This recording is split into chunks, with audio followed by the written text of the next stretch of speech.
tahun 2015 dibuka dengan eksekusi 6 terpidana mati kasus narkoba. Jelang tutup tahun, pemberantasan narkoba tak hanya jadi pekerjaan rumah pemerintah, tapi juga seluruh masyarakat Indonesia.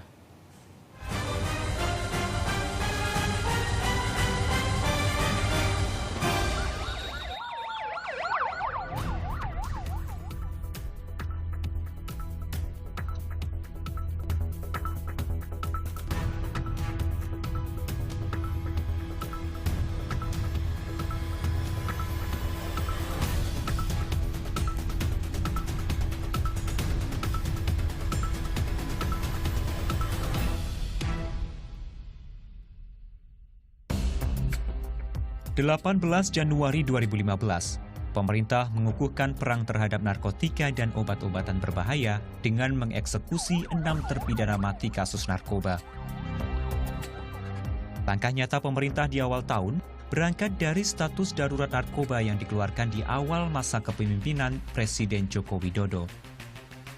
Eksekusi mati digelar di 2 lokasi berbeda, Lapas Nusa Kambangan Cilacap dan Lapas Boyolali. 6 terpidana yang dieksekusi mati, 5 diantaranya adalah warga negara asing dan 1 warga Indonesia. 3 bulan berselang, perang terhadap narkoba kian gencar. 8 dari 10 terpidana mati kasus narkoba dieksekusi 29 April. Dari jumlah tersebut, ada 7 warga negara asing, 2 diantaranya adalah warga Australia, anggota sindikat pengedar narkoba Balinen, Yuran Sukumaran dan Andrew Chan. Keduanya bersama 7 anggota lainnya tertangkap tangan membawa 8,3 kg heroin di Bandara Ngurah Rai Bali 2005 silam. Eksekusi mati terhadap duo Balinen sempat merenggangkan hubungan Indonesia dengan Australia. Pemerintah Australia melalui Perdana Menteri Tony Abbott mengecam eksekusi mati dan sempat mengeluarkan pernyataan terkait hubungan diplomatik kedua negara. Namun, Indonesia bergeming. Sementara 2 terpidana mati lainnya, Sergei Atlaoui dan Mary Jane Fiesta Veloso, ditangguhkan eksekusinya. Pasalnya, saat itu Sergei Atlaoui sedang dalam proses peninjauan kembali kasusnya, sedang Mary Jane masih harus bersaksi di pengadilan Filipina terkait kasus perdagangan manusia yang menempatkannya sebagai korban. Pemerintah memastikan eksekusi mati terpidana kasus narkoba tak akan berhenti dalam 2 gelombang. Wacana pun bergulir. Eksekusi kali ketiga di 2015 akan dilakukan usai evaluasi. Namun, hingga penghujung tahun, rencana tersebut urung dilakukan. Tapi bagaimanapun ini menyangkut masalah kedaulatan hukum, dan kita kembali mengacu pada kenyataan bahwa Indonesia adalah narkoba dan perang terhadap narkoba. Kita tidak akan mundur, hanya sekarang pelaksanaannya masih ditunda dulu, karena seperti saya katakan bahwa kita sedang menghadapi beberapa masalah penting yang harus diselesaikan. Semuanya prioritas.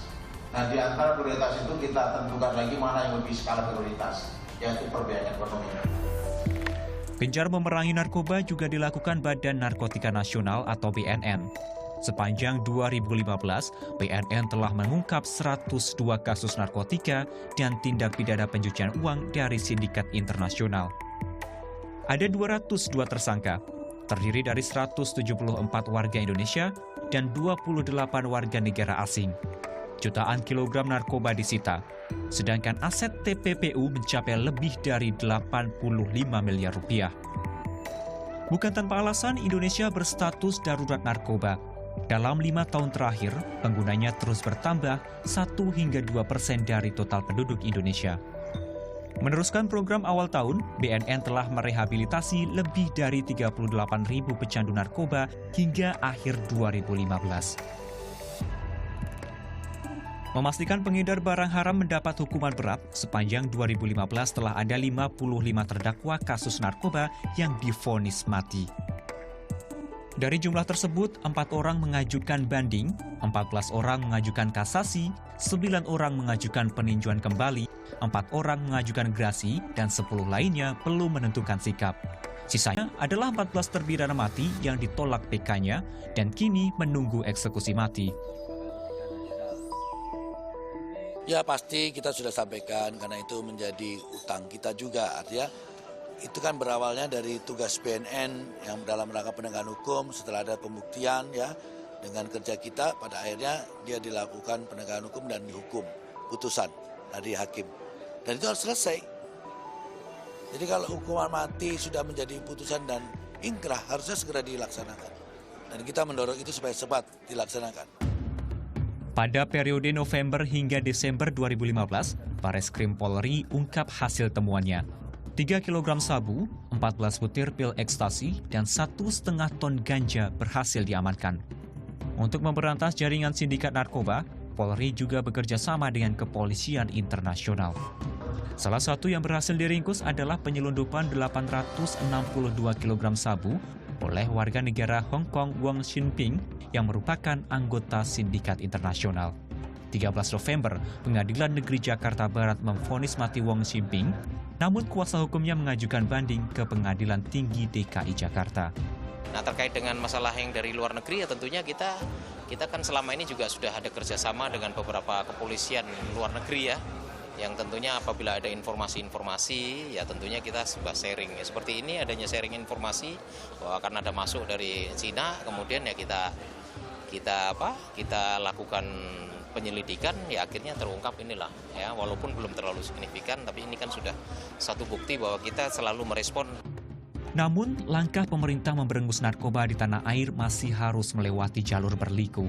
BNN kembali menemukan 2 narkoba jenis baru, yakni CB13 dan 4-klorometcatinin. Keduanya menambah panjang daftar jenis narkotika baru di Indonesia. Akhir 2015, jumlahnya mencapai 37 jenis. Belum disahkan ke dalam undang-undang sebagai bagian dari narkoba, pengedar masih sulit dijatuhkan vonis terberat.